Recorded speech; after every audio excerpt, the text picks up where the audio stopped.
enter our place, we ascend to the world. Hello, everyone, and welcome to Meet the Hoblet podcast. You are going to dive into the Hoblet world. I'm your host, Father Hebram Chimese, and please welcome my guest, Michael Katono. Howdy. And Francis Adams. Hello.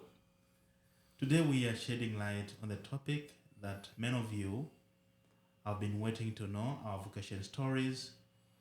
We'll be exploring the untold stories of what it means to be an Hoblet and what has shaped their lives and their contribution to society. This podcast aims to shed light on the human side of the Hoblets and raise their passion, accomplishment, and also their love for Jesus. So welcome to our journey of discovery. Welcome to Meet the Hoblets. And today's episodes, my guests are the Hoblet Pre-Novices for the U.S. province. These began their journey 2023-2024. Gentlemen, welcome to our podcast. And please tell us more about your vocation. How did you meet the Hoblets? Yes, so my vocation story is a little unorthodox. I was not raised Catholic. So by the time I got to college, I was pretty much an atheist. Took some philosophy courses. And around the end of my freshman year, beginning of my sophomore year, I realized I needed something in my life that could address the fundamental questions of, like, why are we here? Why do bad things happen to good people? The basic things that turn people to religion. But my sophomore year Christmas, one of my good friends invited me to go to Mass with him.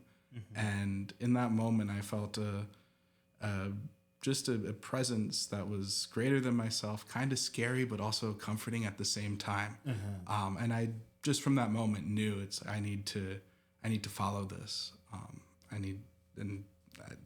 Now I look back, it's like, yeah, that was Jesus.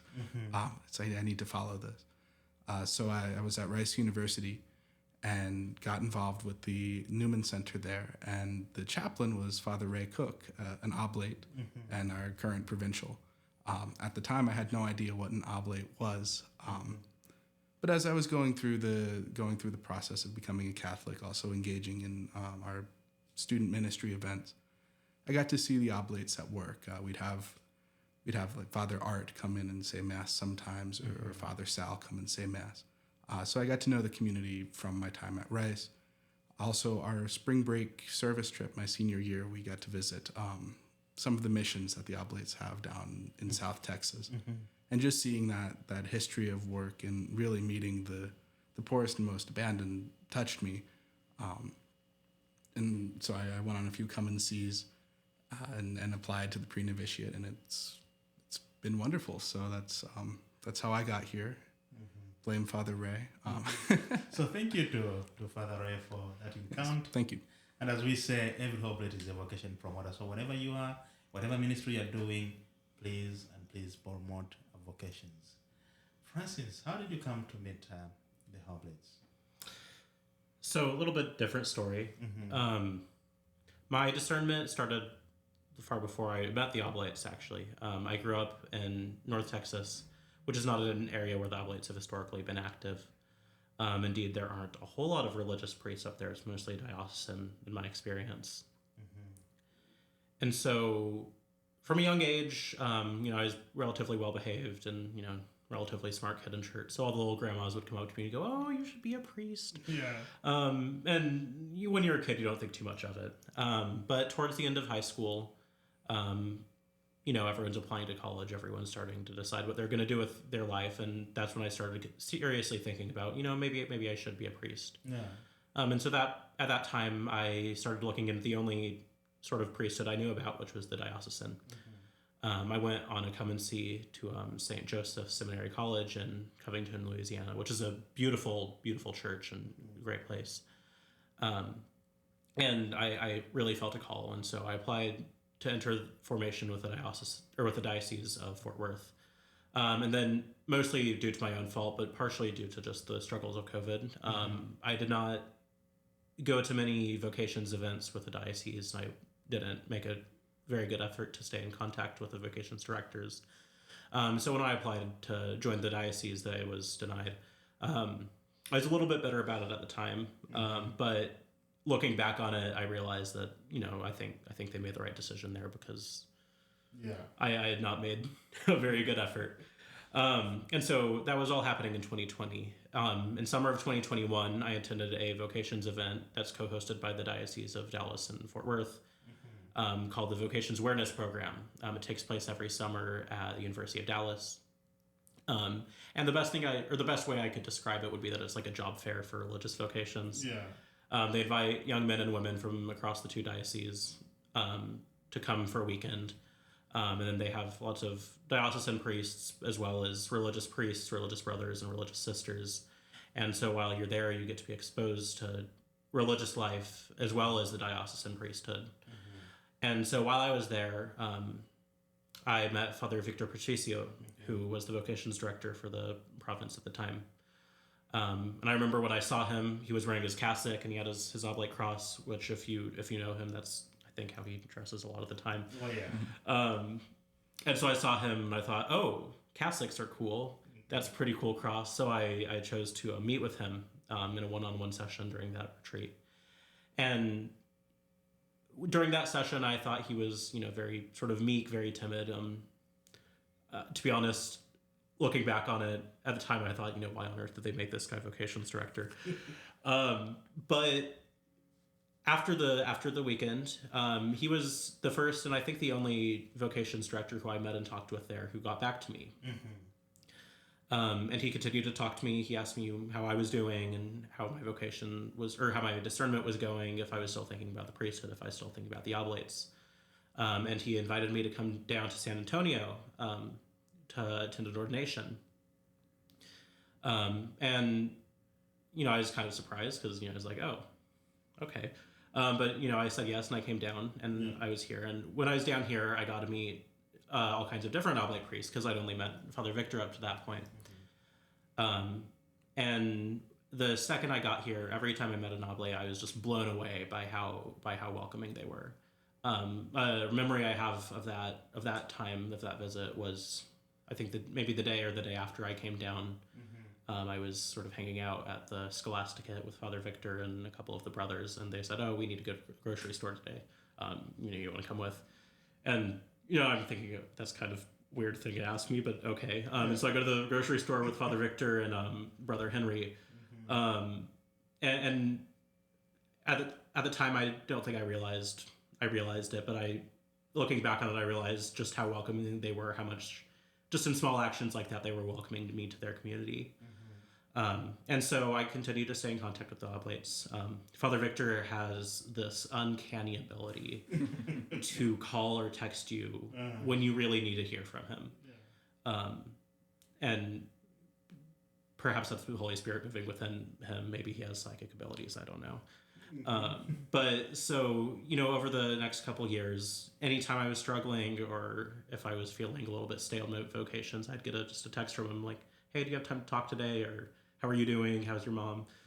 All that. And so he really continued to pull me in, and I continue to meet the oblates at different events, come-and-sees and other retreats. And again, every time I was just blown away by how welcoming the oblate priests were, and how much I could tell that they were genuinely excited for me to have a vocation, and they wanted it to be with me, but they were happy if it was any vocation at all. Thank you, Francis, for sharing that. And as you were speaking, I picked up 3 important things for you: community, the Hoplite Cassock is cool, and also that Victor of all the vocation promoters that you met at that fair is the one who got back to you and continued to get in touch. So, and I think that's one thing we need to learn in terms of vocation promotion. Not to give up, to get in touch, to communicate regularly. Yeah. But, thank you for saying yes. And so, gentlemen, you've been around, for a couple of months. Couple of months. So how has been the journey, Mike, for you? Oh, it's been incredible. Really, the first thing that comes to mind is access to the sacraments. My room it's not right above the chapel. It's right down upstairs and down the hall from the chapel. And it's been so powerful just at night when I'm up late studying, just have a quick holy hour or holy half hour, to have a very intimate moment with Christ in the true presence of the Eucharist. those have been the moments that I look back on very fondly. The other moments I look back on very fondly with the same level of fondness is just the time in community when we have just a few quick jokes at the dinner table, or just dying laughing because sometimes someone arguing, right?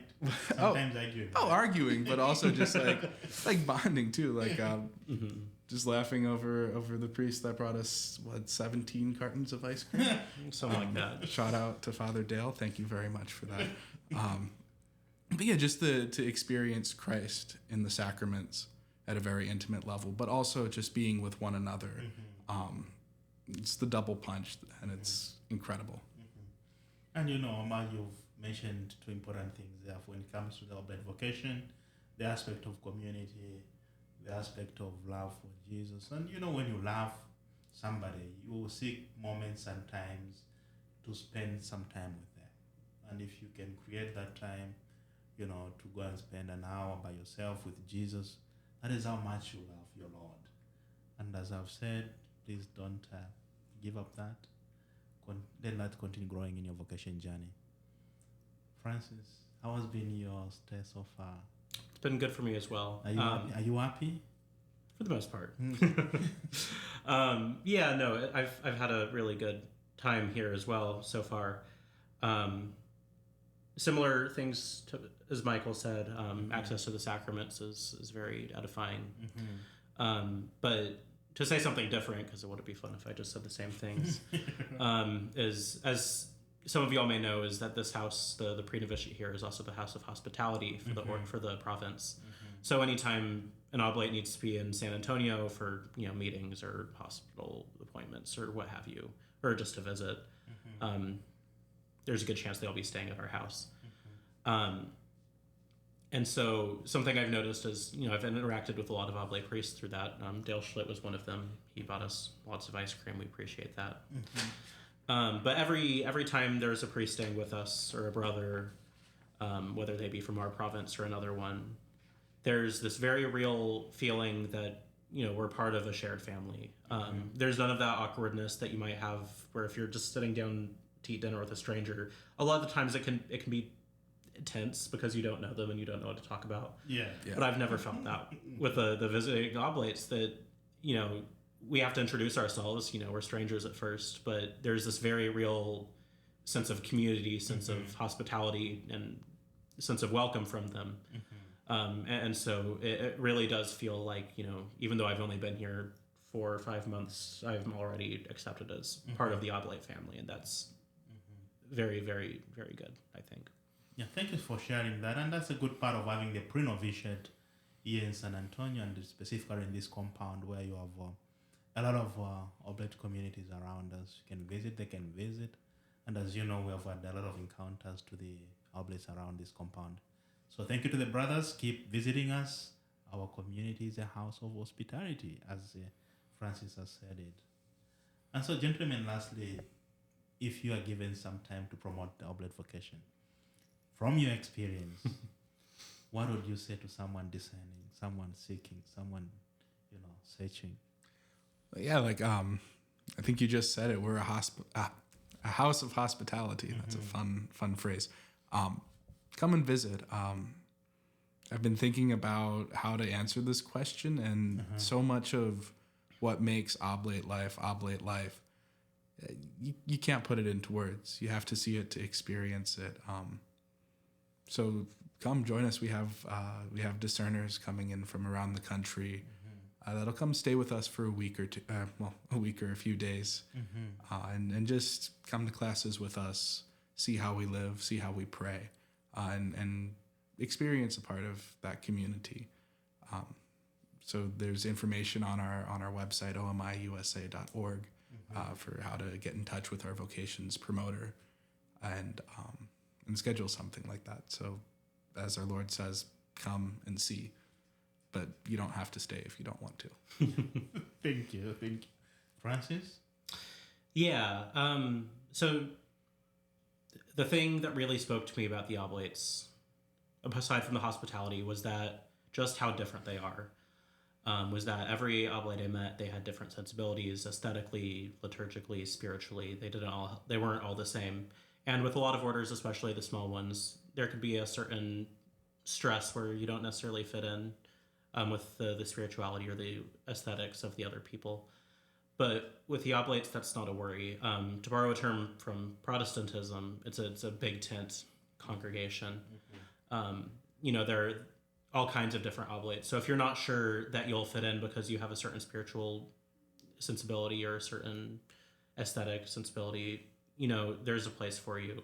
If you are willing to spread the gospel and if you want to bring the good news to the poor, the oblates have a room for you. Thank you, Francis, for using that phrase. So the oblate tent is big enough for everybody.